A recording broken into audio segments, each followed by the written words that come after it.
भद्रवाह में भारी बारिश के बाद नदी का जलस्तर बढ़ गया। निचले इलाके में पानी भर गया। भारी बारिश के बाद आए सैलाब की वजह से भद्रवाह चंबा स्टेट हाईवे बंद हो गया है। तो वहीं डोडा के भलेसा में भारी बारिश और लैंडस्लाइड होने की वजह से नदी उफान पर है। पूरे इलाके में लैंडस्लाइड की वजह से जगह जगह पहाड़ दरक रहे हैं।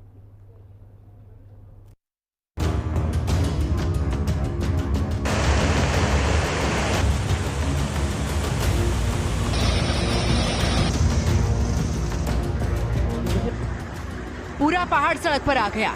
पहाड़ को यूं दरकता देख लोग दहशत में आ गए।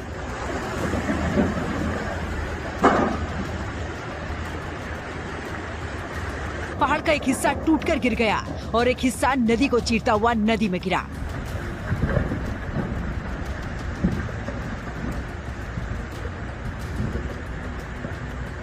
ये तस्वीरें जम्मू के डोडा किश्तवाड़ हाईवे की हैं, जिससे कि लैंडस्लाइड हाईवे पर हुई है।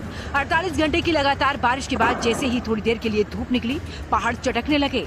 पहाड़ का बड़ा हिस्सा निकलकर गिरने लगा।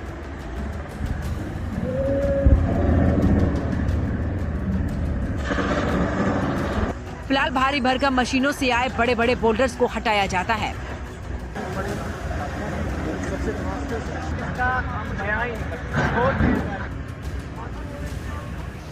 जम्मू की तवी नदी फिर से उफान मार रही है। पिछले हफ्ते तबाही के बाद स्थानीय लोग भी अभी उभरे भी नहीं थे कि ये नदी एक बार फिर से अपनी हदें एक बार फिर से लांघने लगी है।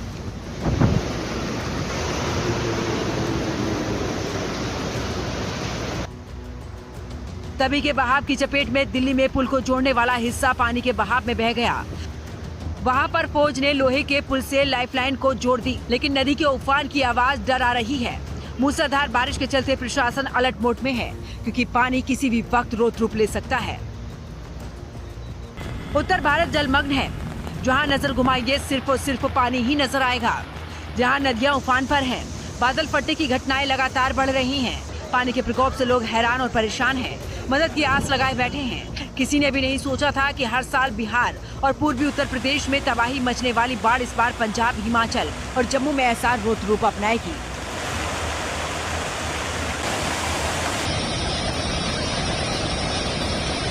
तबाही का सबसे बड़ा मंजर पंजाब में देखने को मिला। भाखड़ा नांगल डैम में अतिरिक्त पानी छोड़े जाने से सतलुज नदी उफान पर है। रोपड़, लुधियाना, जालंधर और फिरोजपुर पानी पानी हो गया।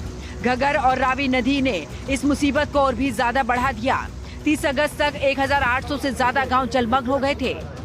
2,50,000 हेक्टेयर कृषि भूमि जलमग्न हो गई और अनुमानित 9,000 करोड़ रुपए की फसलें बर्बाद हो गई। दिल्ली में यमुना के जलस्तर में लगातार इजाफा हो रहा है। यमुना नदी का जलस्तर बढ़ने की आशंका के बीच अधिकारियों ने बाढ़ की चेतावनी जारी की है और जलस्तर 206.90 मीटर पर पहुंचने का अनुमान जताया है। यमुना नदी का जलस्तर लगातार बढ़ने की वजह से राजधानी के कई इलाकों में बाढ़ का पानी भर गया। लोगों को पलायन करना पड़ा।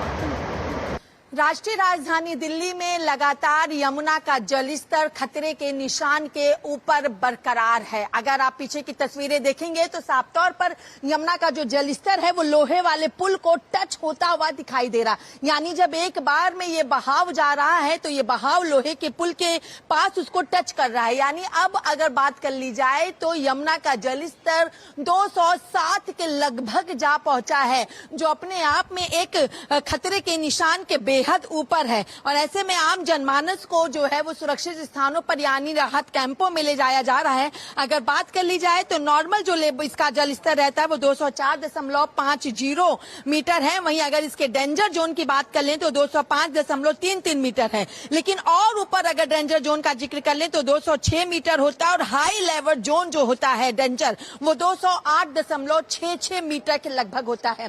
दिल्ली सरकार के सिंचाई एवं बाढ़ नियंत्रण विभाग के आंकड़ों के अनुसार पिछले 63 वर्षों में नदी ने 53 बार 205 मीटर का स्तर पार किया, 14 बार 206 मीटर का स्तर पार किया, लेकिन केवल 4 वर्षों में 207 मीटर का स्तर पार किया गया, जिसमें अब तक का सबसे अधिक 2023 का रिकॉर्ड उच्चतम स्तर पर 208.66 मीटर भी शामिल है।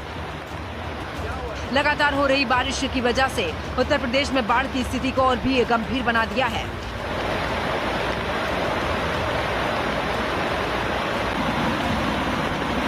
सोमवार तक जहां 17 जिले बाढ़ से प्रभावित थे, तो वहीं मंगलवार तक की संख्या 22 हो गई है। अब तक प्रदेश के 607 गांवों के लाखों लोग बाढ़ से प्रभावित हो चुके हैं। राहत और बचाव कार्य तेज कर दिए गए हैं, लेकिन नदियों के जलस्तर में लगातार हो रही बढ़ोतरी ने चिंता बढ़ा दी है। ब्यूरो रिपोर्ट, हिंदी खबर। देश भर में बारिश और बाढ़ का जबरदस्त कहर है। मैदानी और पहाड़ी इलाके में जनजीवन अस्त व्यस्त हो गया है।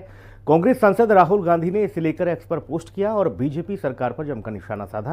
उन्होंने लिखा कि मोदी जी, पंजाब में बाढ़ ने भयंकर तबाही मचाई है।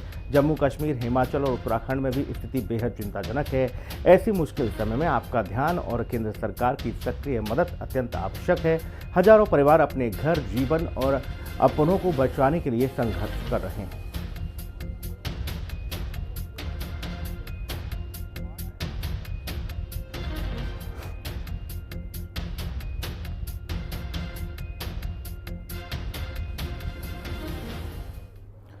खबर दिल्ली से है, जहां